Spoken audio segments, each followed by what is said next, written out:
morning, everybody. It's Thursday today, and today's full of errands. I have to check my car. On the way to Portland and the freeway, it was shaking like a crazy amount, and it was slightly scary.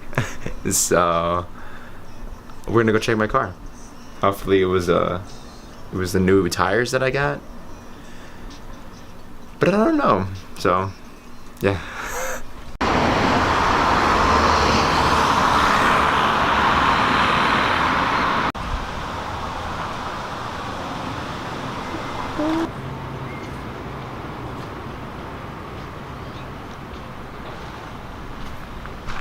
You know, besides the brake stuff and my car having to be fixed and the hole in my bank account, I'm having a good day. It started off cloudy.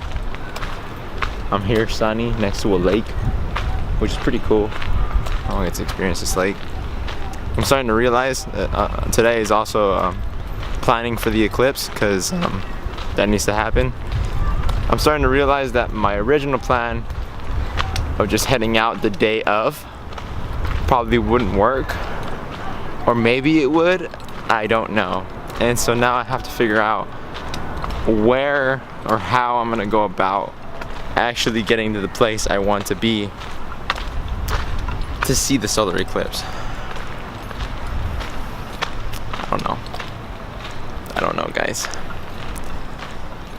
I'm stuck in between a rock and a hard place. It's okay. I'll figure something out.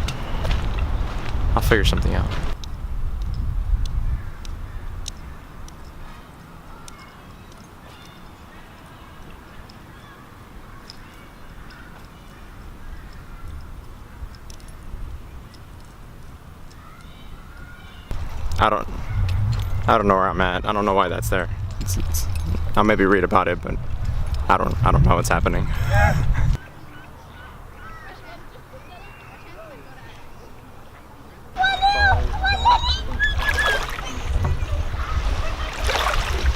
Comes the waves, you better hit him.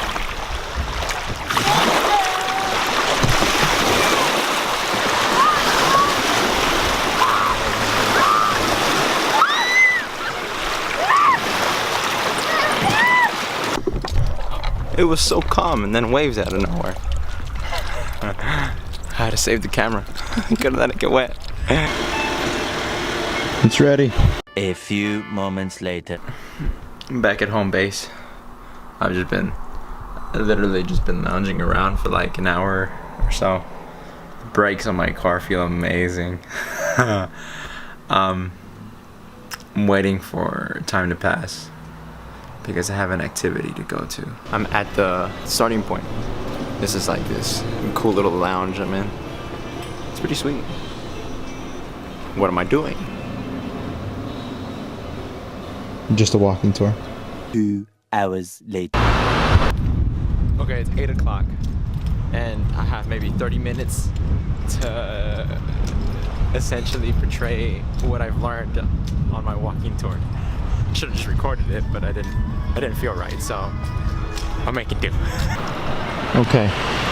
That building is where we started, and from what I remember, that building is what used to be like a hotel, and all the head honchos would be there. And by honchos, this is like the most unseemly tour I've ever seen or experienced, because they talked about the underbelly and the past history of this place, which was pretty intense. Like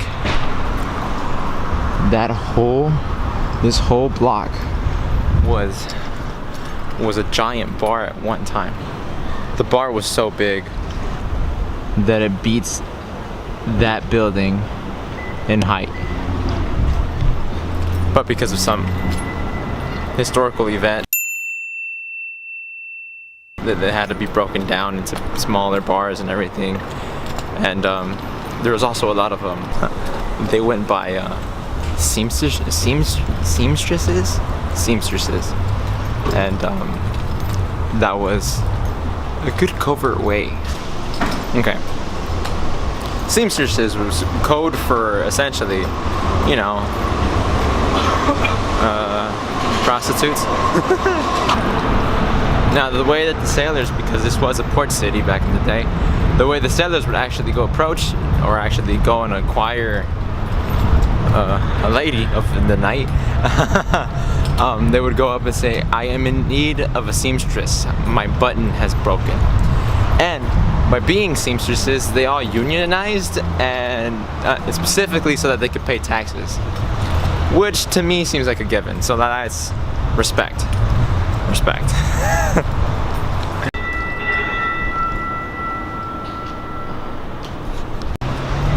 Now, that building I just showed you, that building has an interesting story when involving a father and a son. The father is was a very wealthy man. Now, he was a wealthy man for one reason, and one reason particularly. He owned a bar, sure, and he's probably a pimp, and what was a pimp in those days, I guess, owning a brothel. And he had a teenage son who was, you know, being what teenage sons are, pains in the asses. And I guess this is good information to have. Another way of income for this man was he would do what was called crimping. And crimping is also synonymous with Shanghai. Now, crimping or Shanghaiing, something along those lines, was pretty much slave work. They would, captains of boats who would come into port would pay these unseemly characters who own the bars and the brothels. They would pay them to get men to sign contracts into which they would, you know, essentially sell their souls off to. And the contract was a way of like proving that there's a debt owed, and those guys would go off to sea and have to pay that debt. And also pay the finder's fee off, which was like $50, and $50 back in the day is like, you know, a lot of money. So this father does that to his own son. His son comes back, he's like 17, 16 maybe. His son comes back, 20 years old now, puts a gun and beeline straight to go see his father. And you're expecting like gunfight, him to shoot his father dead. No, he comes back and he says, you've done me a service, father. Thank you, I want to get into business with you. I see what you've done, and it's a glorious empire, I want to be involved. What a story, right? This area right here is the Japanese park, or I guess the dedicated Japanese park, something along those lines. Essentially, it's a giant monument of white guilt for what happened during World War II, and we, you know, sent all the Japanese people into internment camps. You know, which reminds me, there was another huge city that was called Vanport, and at the time, the majority population was African Americans. And you see, this river here tends to flood, and one time it did. It flooded so bad that it took over that town, which was called Vanport. The only casualties they counted at the time were white folk, so only 14 dead, when we know for sure it's probably way more. You know, this racist past is not something I expect out of Portland, but hey, you learn something new every day, right? More past tropes though. when things are starting to get better, this whole park area, including the Japanese park, this used to be that freeway right there.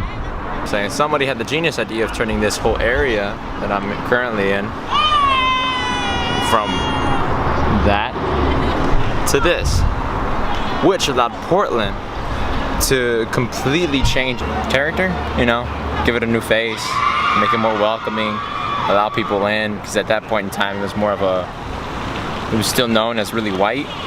It's still pretty white, but I mean still, you know, it became more diverse. The cool thing about this park is that they proposed it to you know, the federal government. The federal government laughed at their faces and said, ha ha ha, we're not paying for this.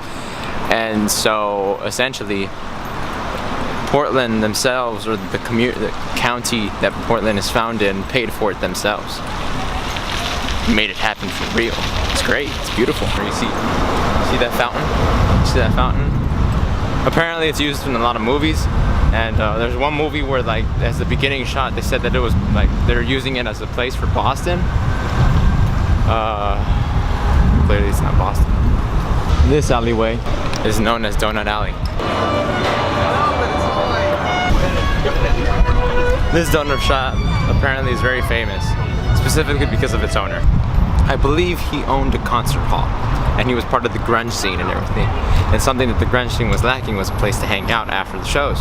So he decided to open, not a real donut shop, a donut shop that sold shitty donuts. And one of the donuts he did was a NyQuil centered jelly donut.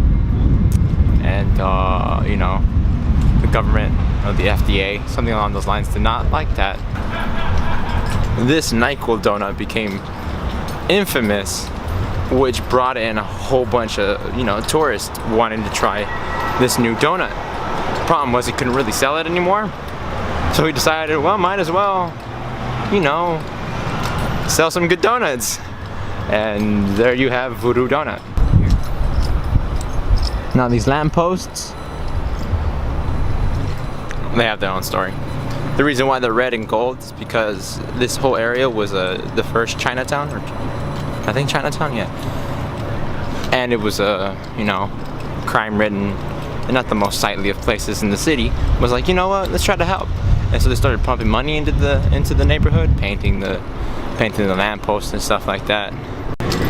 You know, gentrification at its finest, pushing everybody out of this area of the city into the other side of the river, making this place a ghost town, which made it an even worse environment. The whole reason they did this is to hope, you know, they get more businesses in the area. The businesses didn't want anything to do with the area. And, you know, basic gentrification. And that, my friends, yeah, I'm gonna go eat now. The day is complete. The day is over. Thank you for watching, guys. I'll see you Monday or Sunday, depending on what I do because of the traffic and stuff. I got the food. But depending on the traffic and stuff, I might just have to pull a stunt. We'll see. We'll see what I do. But thanks for watching again, guys. Yeah, it's been a fun day. It's been a fun day.